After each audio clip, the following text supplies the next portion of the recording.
शुरुआत करेंगे सबसे महत्वपूर्ण खबर के साथ। झारखंड विधानसभा में सीएम हेमंत सोरेन ने डेमोग्राफी और घुसपैठ के मुद्दे पर बिहार के लोगों का बिना नाम लिए ऐसी बात कह दी जिससे सियासी बवाल मच गया है। सीएम हेमंत सोरेन ने कहा कि बीजेपी के लोग डेमोग्राफी चेंज की बात करते हैं। इन लोगों से पूछना चाहिए कि रांची, धनबाद, बोकारो और जमशेदपुर में आबादी किसने बढ़ाई।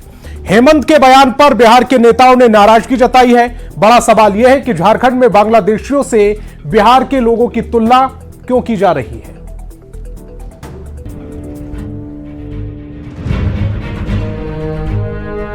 कि रांची में पॉपुलेशन किनके वजह से बढ़ा है,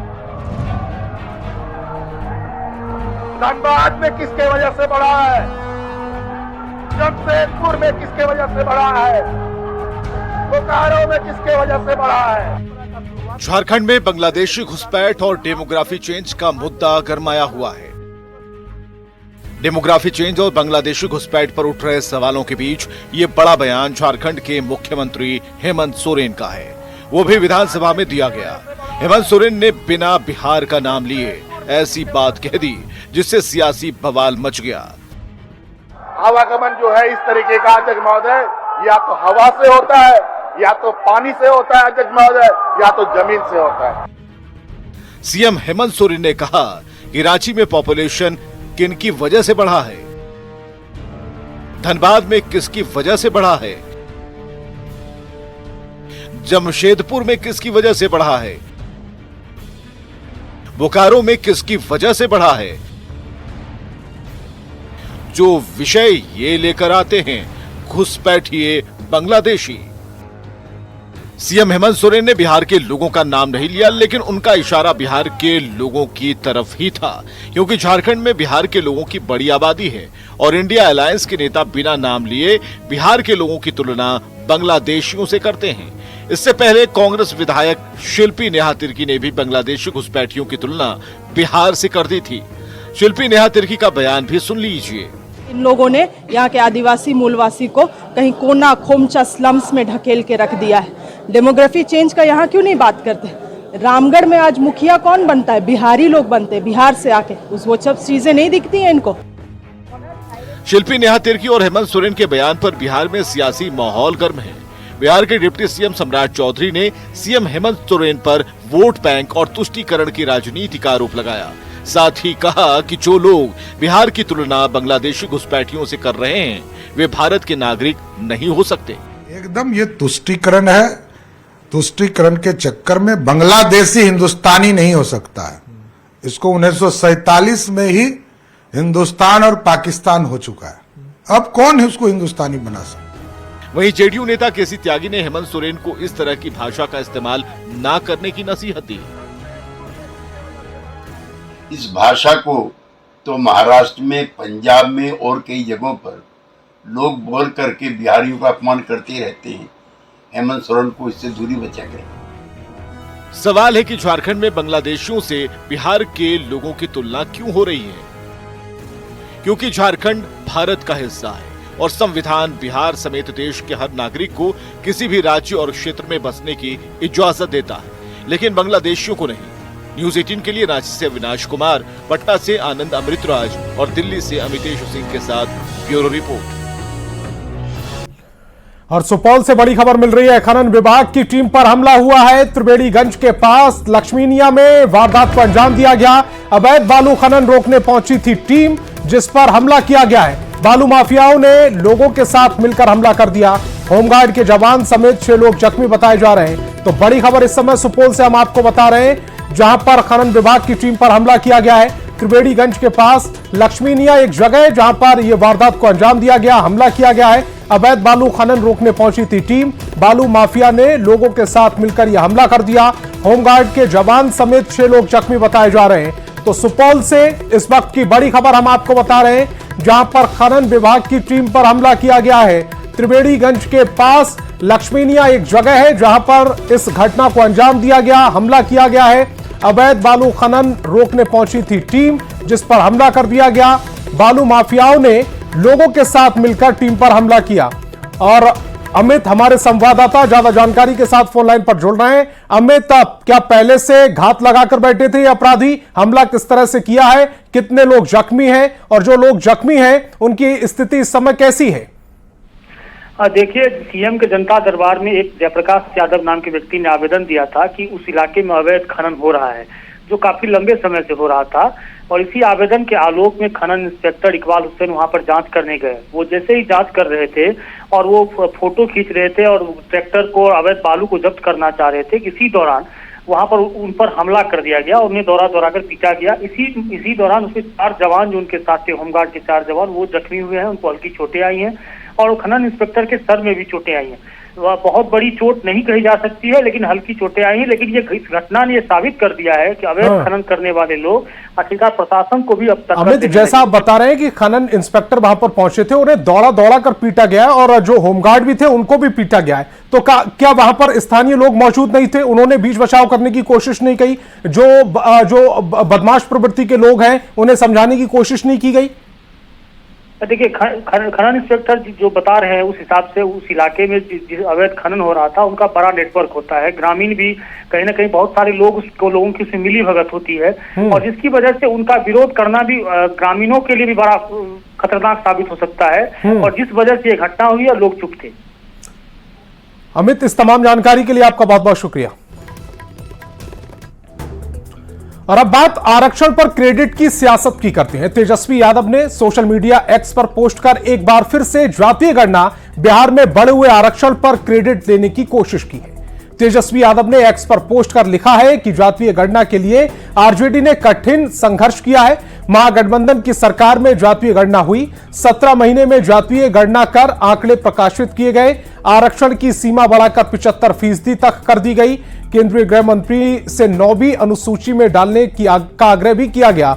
एनडीए सरकार ने इससे साफ इनकार कर दिया। डबल इंजन सरकार बनने के बाद भी प्रयास नहीं किए गए। नई आरक्षण सीमा से लाखों लोग वंचित रह जाएंगे। पिछड़े, अति पिछड़े, एससी एसटी के लोग वंचित रह जाएंगे।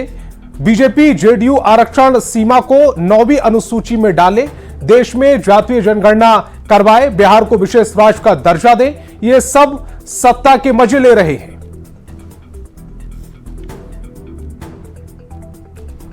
और तेजस्वी यादव के पोस्ट पर सियासत गरमाती नजर आ रही है। आरजेडी सांसद मनोज झा ने कहा है कि आरक्षण को 9वीं अनुसूची में डालना इसलिए जरूरी है ताकि आने वाले बहाली में पिछड़े और अति पिछड़ों को इसका लाभ मिले। तेजस्वी के पोस्ट पर केसी त्यागी ने कहा है कि मुख्यमंत्री नीतीश कुमार ने फ्लोर ऑफ द हाउस पर कहा इसे 9वीं अनुसूची में डाला जाए ताकि इसका जो जुडिशियल रिव्यू होना है वो ना हो सके। बीजेपी सांसद जनार्दन सिंह ने कहा है कि तेजस्वी यादव को आरक्षण के मुद्दे पर कहने का कोई अधिकार नहीं है, पूरी सियासत। तो उस संदर्भ में कल तेजस्वी जी ने जो प्रेस कॉन्फ्रेंस की, 9वीं अनुसूची में शामिल करके आप इसको प्रोटेक्ट करिए ताकि आने वाली बहालियों में भी इस आरक्षण का लाभ एक व्यापक समुदाय को, एक व्यापक वर्ग को मिल पाए। और ये मैं समझता हूं कि अगर बिहार की सरकार और जो उन्हीं के भरोसे चल रही है सुनिश्चित नहीं करवा पाती है तो जाहिर तौर पर ये मिली भगत है। तेजस्वी यादव जी विपक्ष के नेता अपनी बात कहने के लिए स्वतंत्र हैं, लेकिन उनकी भाषा संयत और गरिमापूर्ण होनी चाहिए। विधानसभा में Nitish Kumar ji on the floor of the house कह चुके हैं कि हम चाहते हैं कि ये नवी सूची में जाए ताकि जुडिशियल रिव्यू का हिस्सा न बन सके। तेजस्वी यादव को यह कहने का इसलिए अधिकार नहीं है कि पहले वो अपने पिताजी से पूछे, जब जंगल राज था, हम लोग उस समय तो एज ए विधायक थे, क्या स्थिति थी यहाँ। कोई यहाँ अपने बच्चे को स्कूल ले जाने के लिए भी सड़क चौराहे पर खड़ा होता था, उसको भी डर पीछे से लगता था कब वह अपराधी, कब अपहरणकर्ता उसके बच्चे को हाथ से छीन करके न ले जाए। गाड़ियों में से, माने स्कूल बसों में से बच्चों को उतार लिया जाता था। इसलिए वह कहने का अधिकारी नहीं है, वो जंगल राज के पुरोधा लोग हैं। पीएचईडी मंत्री नीरज बबलू ने तेजस्वी यादव पर हमला बोला है। नीरज बबलू ने कहा है कि तेजस्वी यादव बेरोजगार हैं और उनके पास कोई काम नहीं है, इसीलिए अनाप शनाप बयान देकर जनता को बहकाने का काम कर रहे हैं। उन्होंने राहुल गांधी की ओर से ईडी पर दिए बयान पर भी निशाना साधा है। यादव जी निकम्मे हो गए हैं, बेरोजगार हैं, कोई काम नहीं है, इसलिए अनाप शनाप बयानबाजी करते हैं, जनता को बहकाने का काम करते हैं। जिस समय सत्ता में थे उस समय खजाना को लूटने में लगे हुए थे, अब बेरोजगार है तो अनाप शनाप बयानबाजी करते हैं। धन्यवाद। अरे तो जो चोर होगा उसी को डर सताएगा। ईडी का डर क्या है, किसको सता रहा है? जो चोर है, जो डाकू है, जो डकैत है, उसी को डर सताएगा ईडी का। SC ST रिजर्वेशन में कोटे के अंदर कोटे वाले और क्रीमी लेयर लागू करने के सुप्रीम कोर्ट के फैसले पर सियासत थम नहीं रही है। LJP रामविलास के अध्यक्ष चिराग पासवान ने सुप्रीम कोर्ट के फैसले पर विरोध जताया। चिराग पासवान ने कहा कि हमारी पार्टी इससे सहमत नहीं है। चिराग के बयान का आरजेडी सांसद मनोज झा ने स्वागत किया। मनोज झा ने मांग की है कि सरकार विधेयक लाकर इससे प्रोटेक्ट करे और अध्यादेश लाए। SC ST पर सुप्रीम कोर्ट के फैसले पर निर्दलीय सांसद पप्पू यादव ने कहा कि आरक्षण का कत्ल किए जाने का आरोप लगाया है। भी चाहते हैं कि जिस तरीके से ये ऑब्जर्वेशंस आई हैं उसमें जरूर बदलाव होने चाहिए। ये बिल्कुल ठीक नहीं। लगातार विपक्ष इसको लेकर के सवाल उठा रहा है सर। उन्होंने नहीं, बिल्कुल जिस तरीके से ये ऑब्जर्वेशंस आई हैं उससे सहमत लोक जनशक्ति पार्टी रामविलास भी नहीं है कि माननीय सर्वोच्च न्यायालय से कहीं ना कहीं चूक हुई है इस पूरी परिपाटी को समझने में। और मुझे बेहद खुशी है कि चिराग जी ने बोला, लेकिन ये खुशी तब और होती क्योंकि आप ऑर्डिनरी व्यक्ति नहीं है, आप कैबिनेट मंत्री हैं। और मुझे लग रहा है कि पूरे देश में जो माहौल है ये 2 अप्रैल 2018 की पुनरावृत्ति को न्योता दे रही है। सरकार या तो इस सत्र में विधेयक लाए और प्रोटेक्ट करे, या अगर सत्र के बिजनेस इजाजत नहीं देते हैं तो अध्यादेश ला करके इसको सुनिश्चित किया जाए। ST SC में जिसकी आर्थिक, सामाजिक, शैक्षणिक आज भी 1.7 से ऊपर नहीं है और वहां भी क्रीमी लेयर की बात होगी तो निश्चित रूप से एक समीक्षा की जरूरत है और उस पर अध्यादेश लाने की जरूरत है। और ईडी रेड की आशंका को लेकर राहुल गांधी की पोस्ट पर सियासत जारी है। केंद्रीय मंत्री गिरिराज सिंह ने राहुल गांधी पर हमला बोला है। गिरिराज सिंह ने कहा कि राहुल गांधी सिर्फ झूठ बोलते हैं। कांग्रेस नेता अखिलेश सिंह ने कहा है कि कितना भी छापेमारी कर ले, कांग्रेस की आवाज को कोई दबा नहीं सकता। जेडीयू और बीजेपी ने भी राहुल गांधी के पोस्ट पर पलटवार किया है। खेती करते हैं और नैरेटिव झूठ का करते हैं, काट की हांडी बार बार नहीं चढ़ती। भैया किसी को ईडी नहीं सताता है, शहादत शहीदों का परिवार है जिसको मरने से नहीं डर है। राहुल गांधी को कोई डरा सकता है, लेकिन जो हालात है ईडी के, चूज एंड बाइफर्केशन और जिस तरीके से आप कर रहे हो, बिहार में बहुत सारे पदाधिकारी पर ईडी का केस है जो बड़े बड़े पदों पर सेक्रेटरी बैठे हुए हैं 2-3। तो डरने की क्या जरूरत है? किसी भी व्यक्ति को उससे डरने की क्या जरूरत है? अगर अच्छा काम किए हैं, कोई गड़बड़ी नहीं की है अपने जीवन में, डरने की कोई आवश्यकता नहीं। जितना कराना है कराए, लेकिन कांग्रेस की आवाज को ये सरकार दबा नहीं सकती। तो डरते नहीं हैं, डरो मत, ये कहा था उन्होंने। और खुद डर क्यों रहे? अगर वो पाक साफ हैं तो डरने की जरूरत नहीं है। लेकिन राहुल गांधी खबरों में बने रहना चाहते हैं, वो इस तरह की बयानबाजी कर रहे हैं। और डिप्टी सीएम विजय सिन्हा ने आरक्षण पर दिए गए चिराग पासवान के बयान पर प्रतिक्रिया दी। विजय सिन्हा ने कहा है कि सुप्रीम कोर्ट संवैधानिक संस्थान है और उसके फैसलों का सभी सम्मान करते हैं। उसके फैसले पर मैं टिप्पणी नहीं कर सकता। उन्होंने राहुल गांधी के डर पर भी निशाना साधा। माननीय न्यायालय के विषय पर हमको कोई कमेंट नहीं करना है। हम माननीय न्यायालय के संवैधानिक संस्था का और संविधान का सम्मान करते हैं और उस सम्मान को सभी लोग स्वीकार करते हैं। भारत की जनता ने भारत को मजबूत बना दिया और भारत को, जनता को जिन लोगों ने अपने कर्म से दुखी करने का प्रयास किया, देश के प्रधानमंत्री नरेंद्र मोदी जी ने उनको ताकत दिया है। उस ताकत से राहुल गांधी भयभीत है। और पटना के बीजेपी ऑफिस में बिहार बीजेपी कोर ग्रुप की बैठक हुई। बैठक में विधानसभा चुनाव और उपचुनाव की तैयारी पर मंथन हुआ। मतलब यह कि बीजेपी मिशन 2025 में जुट गई है। बीजेपी यानी भारतीय जनता पार्टी देश की एकमात्र ऐसी पार्टी जिसकी सालों भर कोई न कोई बैठक चलती ही रहती है। शनिवार को पटना के बीजेपी ऑफिस में एक बड़ी बैठक हुई। बिहार बीजेपी के कोर ग्रुप की यह बैठक कई मायनों में खास रही। मिशन 2025 में जुटी बीजेपी की इस बैठक में बिहार बीजेपी अध्यक्ष दिलीप जायसवाल और प्रदेश प्रभारी विनोद तावड़े समेत प्रदेश के बड़े नेता मौजूद रहे। इस बैठक में बिहार विधानसभा उपचुनाव और आने वाले विधानसभा चुनाव की तैयारी को लेकर मंथन हुआ कि कैसे 2025 के विधानसभा चुनाव में ज्यादा से ज्यादा सीटें जीती जाएं। घर की पार्टी नहीं है, कोई व्यक्ति की पार्टी नहीं है। हमारी पार्टी संगठन की पार्टी है, कार्यकर्ताओं की पार्टी है। तो हम हर निर्णय बैठक के माध्यम से लेते हैं और उस बैठक के माध्यम से लिए निर्णय को नीचे जमीन तक उतारते हैं। कुछ ही दिनों के अंदर बिहार में 4 सीटों पर उपचुनाव है। ये सीट है तरारी, रामगढ़, इमामगंज और बेलागंज।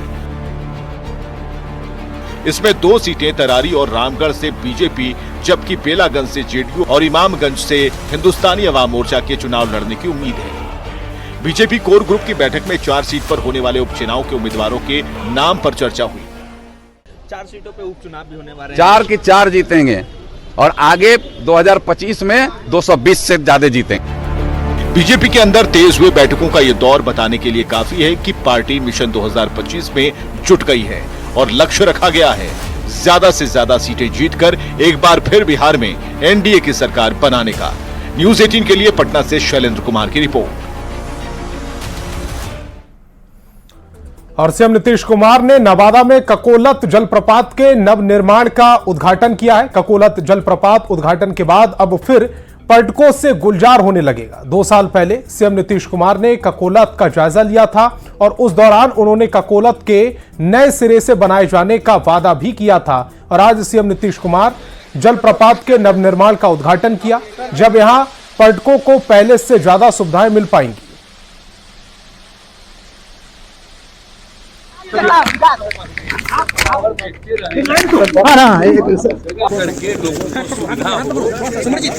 जी 2 साल पहले बहुत अच्छा हो गया।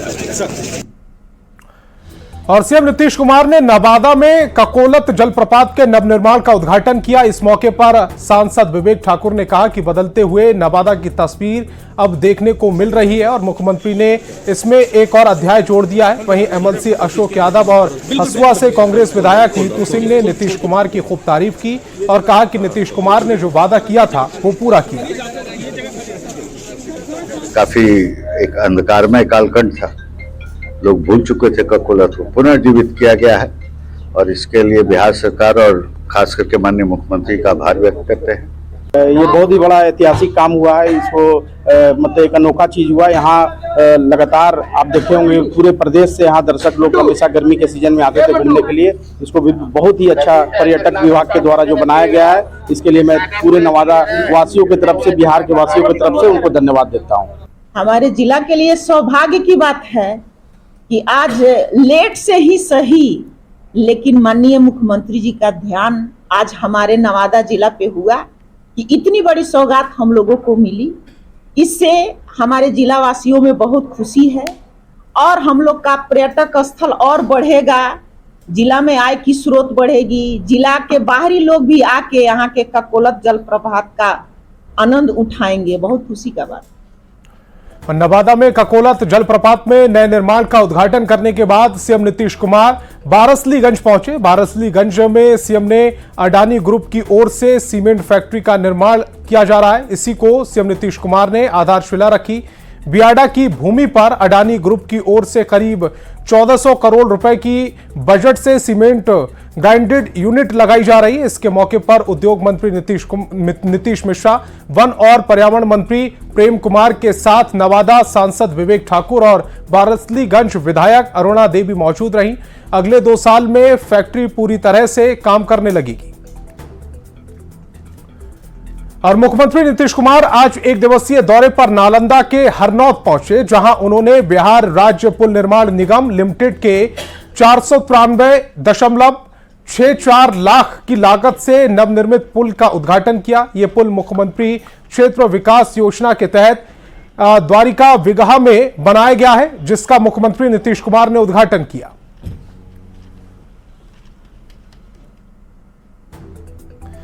बिहार में बारिश और ठनके को लेकर अलर्ट जारी किया गया है, जिस पर बिहार सरकार के आपदा प्रबंधन मंत्री संतोष कुमार सुमन ने कहा कि विभाग पूरी तरह से अलर्ट है। सभी जिलों के डीएम को भी आपदा से निपटने को लेकर निर्देश जारी कर दिए गए हैं।